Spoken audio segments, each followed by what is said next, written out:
বিয়ের আগে জিনা করলে বিয়ের আগে মিথ্যা বলা যাবে কিনা? তওবা করার দ্বারা দিনদারি ফিরে আসে, তাকওয়া ফিরে আসে, কিন্তু কুমারিত্ব ফিরে আসে না।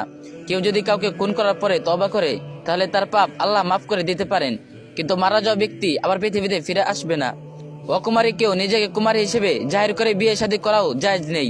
এজন্য সবচেয়ে সহজ সমাধান হলো, যারা জীবনে এ ধরনের পাপ করে পরে তওবা করেছেন তারা এমন কাউকে জীবনসঙ্গী হিসেবে বেছে নেওয়া যে নিজেও পূর্বে ভুল করে পরে তওবা করেছে। একই বিধান ছেলেদের ক্ষেত্রেও। মুফতি আফনান বিন শরফুদ্দিন রহমতুল্লাহ আলাই বলেন, প্রেম প্রীতি বা বিভিন্ন মোহে পড়ে নিজের ইজ্জত বিলিয়ে কোথায় পালাবা জামিল জামিলা? স্বামী স্ত্রী তথা বান্দার হক কি আল্লাহ তাআলা ক্ষমা করতে পারে? তোমার শরীর শুধু তোমার না, এটা তোমার স্বামীরও তোমার স্ত্রীরও। তাই তুমি তোমার দেহ বিলিয়ে দিও না, বরং তুমি তোমার স্বামী বা স্ত্রীর হক নষ্ট করেছো, এখন তার হক নষ্ট করার গুনাহ কিভাবে ক্ষমা করাবা? বান্দার হক তো আল্লাহ ক্ষমা করতে পারে না।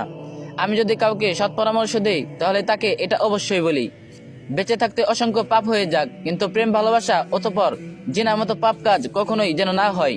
প্রেম করিও না, কারণ হারাম প্রেমের অনুভূতি শুরুতে স্বর্গের স্বাদ অনুভব করালেও পরে তা নরকেও বাতাসের স্বাদ গ্রহণ করে ছাড়ে।